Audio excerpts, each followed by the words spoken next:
आज नागपूरमध्ये मोठी राजकीय हलचल पाहायला मिळाली। बच्चू कडू आणि त्यांच्या कार्यकर्त्यांचा नियोजित कार्यक्रम रद्द करावा लागला कारण शहरात प्रचंड ट्रॅफिक जाम झालं। बच्चू कडू म्हणाले की आम्ही देवेंद्रजींच्या घरी भेटीसाठी जाणार होतो, पण येथे रस्ता पूर्णपणे जाम आहे।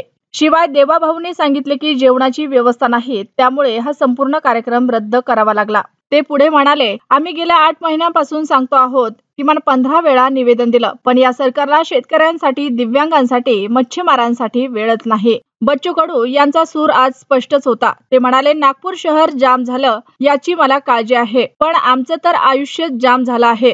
आमचे प्रश्न तसेच प्रलंबित आहेत। आम्ही लढत राहणार, आमची लढाई आता थांबणार नाही। या वक्तव्यामुळे सरकारवर पुन्हा एकदा राजकीय दडपण वाढण्याची शक्यता आहे। बावनकुळेजी आता म्हणते की मी सीएम साहेबाला विचारतो, ते काय म्हणते त्याच्यावर आम्ही ठरवू। कोण अपेक्षित आहे बैठकीत? कोण अपेक्षित आहे बैठकीमध्ये? मुख्यमंत्र्यांनी बैठक घेतली म्हणजे सगळेच येणार। मुख्यमंत्री यावं की महसूल मंत्री आले तरी चालेल? बैठकीत महसूल मंत्र्यांना कसं काय निर्णय होऊ शकतो? एवढे मोठे निर्णय मुख्यमंत्रीच लागेल। बच्चू भाऊ, तुम्ही आता म्हटलात की आम्ही करायचं रेल्वे रोको आंदोलन की नाही, काय सरकारकडून प्रतिसाद आणि तुम्ही काय करताय? ते म्हणत होते आता मी अर्ध्या 15 मिनिटात अर्ध्या तासात आम्ही हे करतो आहे, सीएम साहेबांशी बोलतो आहे। ते काय म्हणतो तर मग समजू। थोड्या वेळासाठी तरी तुम्ही थांबले, आता निघाले होते? नाही, आम्ही तयारी करतोय, आम्ही तिकडेच जातोय। आम्ही सगळी तयारी करून ठेवतोय। आम्ही आज रेल्वे रोको करणार आणि नागपूरच्या काही भागात आम्ही जाणार। कुठल्या भागात? RSS कार्यालयामध्ये आम्ही नेत्यांना भेटणार आहोत, कारण आता बीजेपीचं सरकार आहे, त्यांचं मुख्य कार्यालय RSS आहे। RSS साहेब तिथल्या मुख्य नेत्यांना भेटून त्यांनाही सांगतो का यांची कान उघडणी करा। काही भेटी वेळ मागितलाय की आंदोलन म्हणून जाणार? नाही, आंदोलन म्हणून काय आम्हाला जाता येत नाही का? RSS सगळ्यासाठी समाजसेवी संघटना आहे ती, तिथं काय वेळ घ्यावं लागतं? कमाल आहे तुमची। शेळाबाई संस्थेची वेळ घ्यावं लागते कुठं? कुणाशी भेटणार? जे कोणी असं नेते तिथे त्यांचे, किमान आम्ही तिथे गेलो तर कोणीतरी येईन तर ना, कमसे कम। RSSचं मुख्य कार्यालय, त्याचा फायदा घेऊन का आम्ही? तुम्हीच सांगा। आता किती वेळ तुम्ही ह्याचा फायदा? आता तुम्ही किती वेळ इथं थांबणार आहे? म्हणजे खरंच किती वेळ वाट पाहणार आहे फोनची किंवा चर्चाच्या अनुषंगाने पुढे? अर्धा तास पाहू, अधिक अर्धा 1 तास।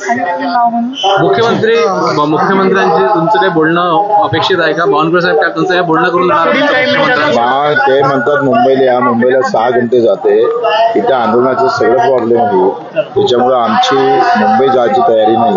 इथे चर्चा करण्याची तयारी? चर्चा करायची तयारी। फोनवर काय चर्चा होऊ शकते? मुख्यमंत्री फोनवर काय चर्चा होईल? निर्णय घ्या ना, बैठकीची गरज नाही आहे। निर्णय घेऊन पाठवून द्या लेखी, संपला विषय। आम्ही वाजत गाजत जातोय आणि मुख्यमंत्र्याचा पुतळा खांद्यावर घेऊन नाचत जातोय। कर्जमाफी संदर्भात काय आव्हान, काय तुम्हाला अपेक्षा आहे? काय लिहून दिलं पाहिजे सरकारनं कर्जमाफी संदर्भात? शासन निर्णयच कळायला पाहिजे। काय असलं पाहिजे त्याच्यामध्ये? कर्जमाफीच्या बाबतीत सरसकट कर्जमाफीच्या ज्या मुक्तीचा जे काही आपण शासन निर्णय काढतोय तसा काळा विषय संपवा। एकरची काही मर्यादा? कारण की यापूर्वी UPA 5 शर्ती ठेवाच लागेल।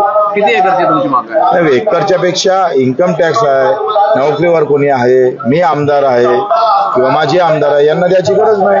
सरसकट झाली पाहिजे। मध्यंतरी बावनकुळे साहेबांनी असंच म्हटलं होतं की आम्ही सगळ्या ते शेतकरी कोण आहे, खरे शेतकरी कोण आहे, त्यांना कर्जमाफी द्यायची, त्यांची यादी शोधतो आहे। खऱ्याला देऊ नका, काहीच सांगा, एकच सांगायची गोष्ट आहे, तुम्हीच सांगा, ज्याला ताण लागली त्यालाच पाणी देणार का? त्याला जबरदस्तीनं कुचका देत? हे लोक कसे शोधले जाईल? शोधले का आहेच, त्याचं काय मतदानातले यादी प्रत्येक घर न घर शोधल्या जाते। आणि कर्ज हे लाडकी बहीण कशी काय केली तुम्ही? खटकिन्या अशी बटन दाबली लाईट लागला। एक अशी मागणी आली होती की राज्याचे काही महत्त्वाचे प्रकल्प थांबवा, मात्र कर्जमाफी द्या। तुम्हाला 85,000 कोटीची काय गरज आहे शक्तीपीठाची?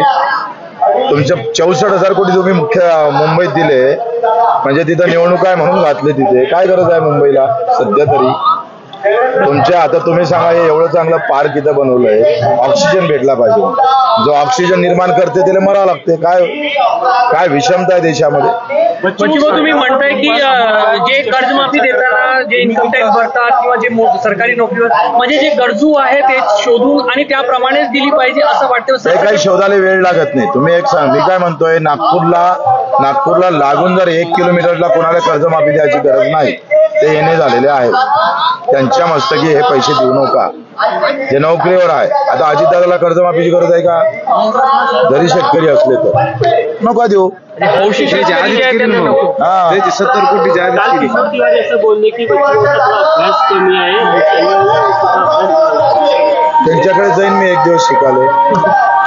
तेवढंच राहिलं आता ते करून घेऊ. आता किती वेळ फोन किती वेळ अर्धा एक तास वाट पाहू आम्ही. आमची तयारी तर झाली आहे.